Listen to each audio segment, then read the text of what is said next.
तलाल चौधरी और आयशा रजब में ये जो तंजीम साजी थी ये 3-3.5 साल से ये जारी थी। अब मरियम नवाज पार्टी और तलाल चौधरी और अपनी इज्जत बचाने के लिए तलाल चौधरी को ये कहा गया कि तुमने भी मीडिया पर कोई स्टेटमेंट नहीं देनी। उसने आयशा रजब को भी कहा है मीडिया पर नहीं आओगे, किसी को पुलिस को भी स्टेटमेंट नहीं दोगे जब तक एक स्टेटमेंट पर यूनानिमसली तस्फिया ना हो जाए कि हमने क्या स्टेटमेंट देंगे।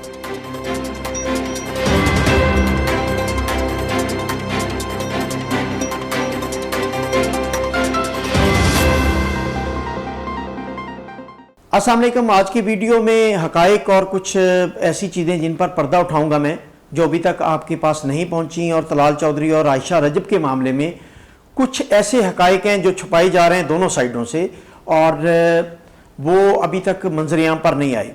2-3 ब्रेकिंग न्यूज़ है मेरे पास। एक तो ये कि ये मामला कब से, ये तंजीम साजी का मामला जो है ये कब से चल रहा था दोनों के दरमियान, और दूसरा ये कि तलाल चौधरी रात के 2 बजे वहाँ क्यों पहुँचे, और तीसरा ये कि उनके भाइयों को कैसे पता चला कि तलाल चौधरी आए और वो मौके पर पहुंच के उन्होंने मारपीट क्यों की। ये 3 मामले बड़े अहम हैं।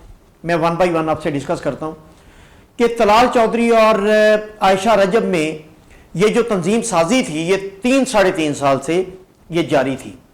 क्योंकि आयशा रजब तांदलियांवाला से बिलोंग करती हैं, जड़ांवाला से तलाल चौधरी बिलोंग करते हैं।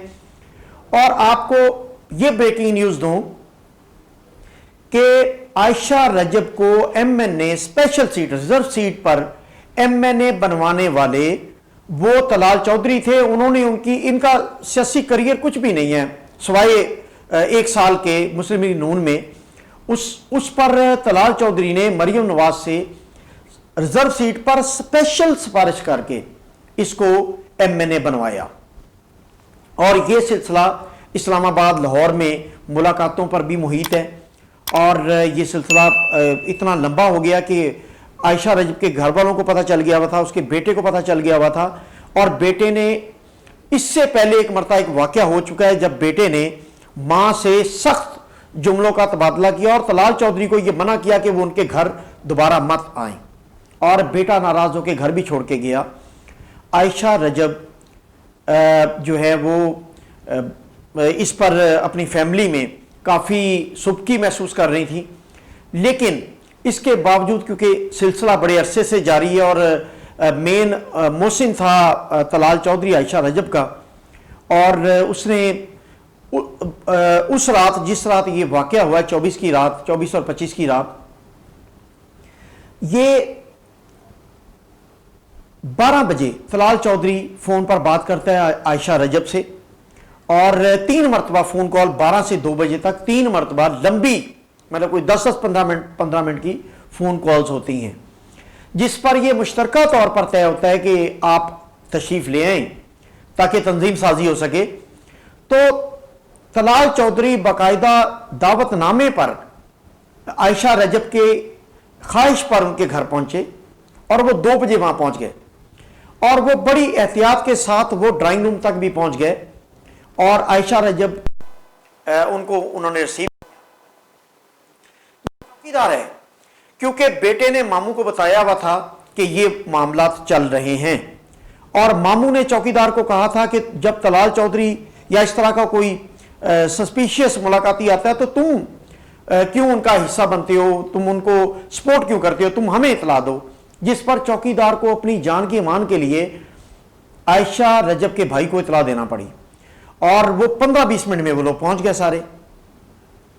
अब जब भाई पहुंचे आयशा रजब के, तो आयशा रजब ने उनको देख के यकदम पैंतरा बदला, और उसने तलाल चौधरी को सख्त जुमलों पर कहना शुरू कर दिया कि जब मैंने तुम्हें मना किया तुम क्यों आए।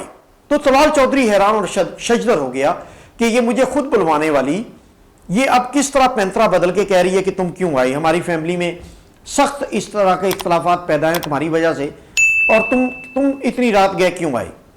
इस पर भाइयों ने, उनको इंप्रेशन ये किया कि ये जबरदस्ती घर में घुसा है, जिस पर उन्होंने जदोकोब करना शुरू किया और तलाल चौधरी को उन्होंने काफी मारा।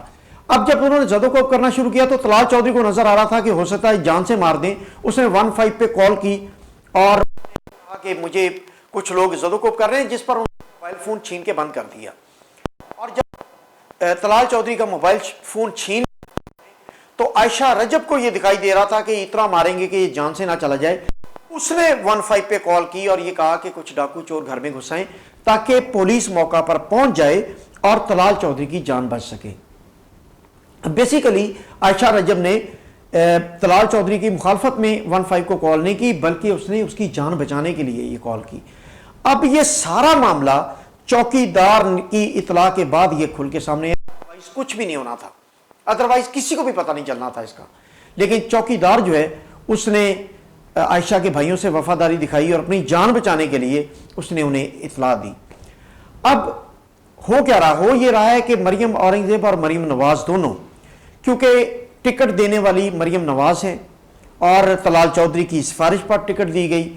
अब मरियम नवाज पार्टी और तलाल चौधरी और अपनी इज्जत बचाने के लिए उसने आयशा रजब को भी कहा है कि मामला इस तरह बनाएं और मीडिया को सामना मत करें ताकि ये आप लोगों के तजादात और बयानात जो हैं उनसे मीडिया अखज़ कर लेगा सारी स्टोरी और मंजर आम पर आ जाएगा सब कुछ। लिहाजा मरियम औरंगजेब को भेजा गया हॉस्पिटल। तलाल चौधरी को यह कहा गया कि तुमने भी मीडिया पर कोई स्टेटमेंट नहीं देनी और तुम मीडिया पर नहीं आओगे, किसी को, पुलिस को भी स्टेटमेंट नहीं दोगे जब तक एक स्टेटमेंट पर यूनानिमसली तस्फिया ना हो जाए कि हमने क्या स्टेटमेंट देनी। तो ये मामला 3.5 साल से जारी था और ये जो मरात बनने का जो शरफ है वो तलाल चौधरी और मरियम नवाज की मेहरबानी से हुआ और ये सिलसिला तंजीम साथ काफ़ी अरसे से चल रहा था। ये है असल हकायक और चौकीदार की फ़ोन कॉल पर सारा भांडा फूट गया और बात यहाँ तक पहुँच गया। बहुत शुक्रिया।